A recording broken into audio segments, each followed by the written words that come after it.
you really want me on the team? What's your approach to recruiting? You want first place, come play with me. You want second place, go somewhere else. Like I would watch Magic play. I'd watch Michael play. And I would see them do these unbelievable things, and I'd say, you know, can I get to that level? I don't know, but let's find out.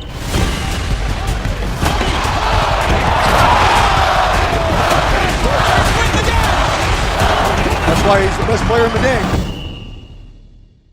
Everything was done to try to learn how to become a better basketball player. Everything, everything. And so when you have that point of view, then literally the world becomes your library to help you to become better at your craft. So because you know what you want, the world's giving you exactly the information, you 100%, can become better at it. Because you know what you're looking for.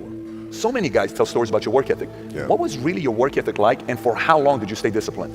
Well, I mean, every day. I mean, since 20 years. It was an everyday process, and trying to figure out strengths and weaknesses. For example, jumping ability. Man, my vertical was a 40. It wasn't a 46 or 45. My hands are big, but they're not massive. Right? So you got to figure out ways to strengthen them, so your hands are strong enough to be able to palm a ball and do the things that you need to do. Quickness. I was quick, but not insanely quick. I was fast, but not ridiculously fast. Right? So I had to rely on skill a lot more.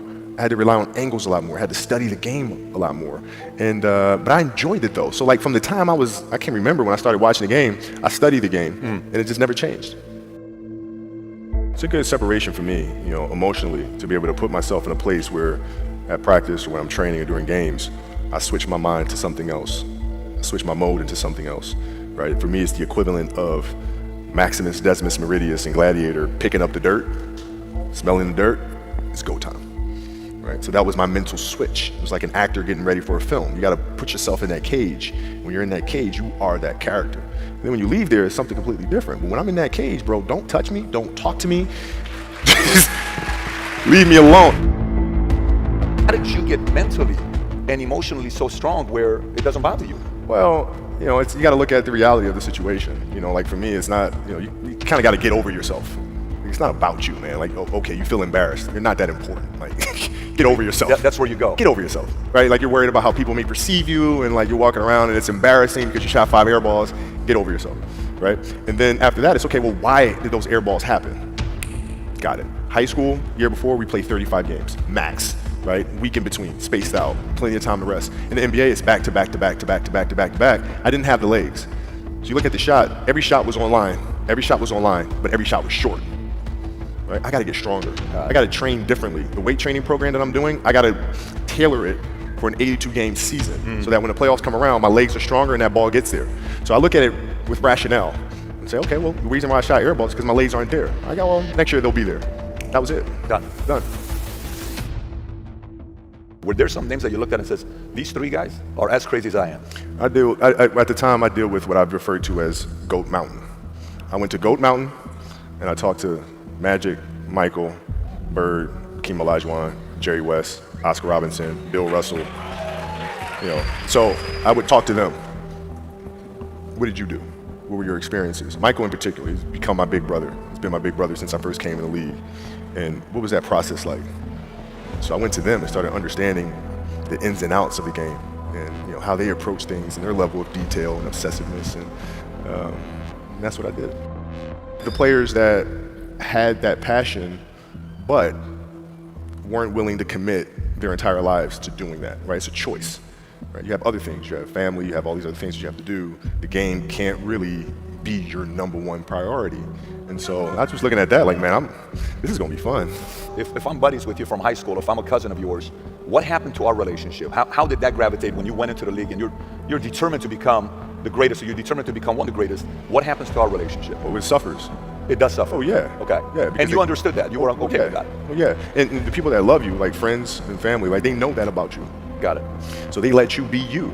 And when you reconvene, you pick back up where you left off. But make no mistake about it, everything in between is lost, right? So those long-term relationships, the commitment of time of, taking vacation. Like I see a lot of players take vacations with other players that are close friends. And they'll just take vacations just to take vacations, or just hang out just to hang out. Like I never did that. Why not though? Why didn't you do that? Well, because when I retire, I didn't want to have to say, I wish I would have done more. I don't want that. I don't want that. you got a lot of people paying their hard-earned money to come watch you perform. Perform. It's your job to be in shape. It's your job to be strong enough to perform at that level every single night. And as a competitor, I'm not ducking shit. Like, it's not, oh my God, my back hurts, I'm sore, we got to play Vince Carter and Toronto Raptors tonight. We actually had this happen. We had a game against Toronto in 2000, and Vince was tearing the league up. My back was jacked. But like the perception of that, like what? Kobe's missing the game against Toronto and Vince Carter because my back was really spasming. But people will be like, what? Oh, he's ducking Vince. Excuse me? No, I don't think so. So I would be in the layup line like, okay, there's a lot of days where you can rest and recover. Today ain't one of them. Your back can bother you any other day. That shit ain't bothering me today. He gonna have to see me today. Yeah. Amen. Yeah. If you're looking at a big investments you got to make, what is the decision-making process there? Do you call? Is there first you do your own research? You take this much time. You call an advisor. Is there a system you follow? It's pretty simple for me. It's do you understand the business? Is it a business that you can help in some form or fashion? What are the barriers to entry to that business? And then the entrepreneurs themselves, the company itself. Right? Do they have a culture that you believe is sustainable? Are these leaders people that you believe in? Are they people that are obsessives? And in turn, have they created a culture of obsessiveness? So I tend to look at those 4 factors, and that's it. That's big right there, by the way. I don't know if you guys caught that right there. That's pretty massive right there. Same determination. What's your current work schedule look like today? It's different because I personally am not writing every word of the novels. I am not animating the films. What I have to do now is make sure that the people that we bring in, these obsessives that we bring in, are challenging themselves to do the best job that they think they can do. That's what I'm there for, is for them to constantly look in the mirror and self-assess and challenge themselves. If we have a project and you're saying, okay, I can do that, that's not the project we want. The projects that say, I don't know if I can animate that. I don't know how to write that story. I don't know how to do that. Those are the things we want, because through that curiosity, you'll reach a level that you didn't think was possible. And so running the studio, that's what I'm doing. You're playing against the Golden State Warriors. Score is 107-109.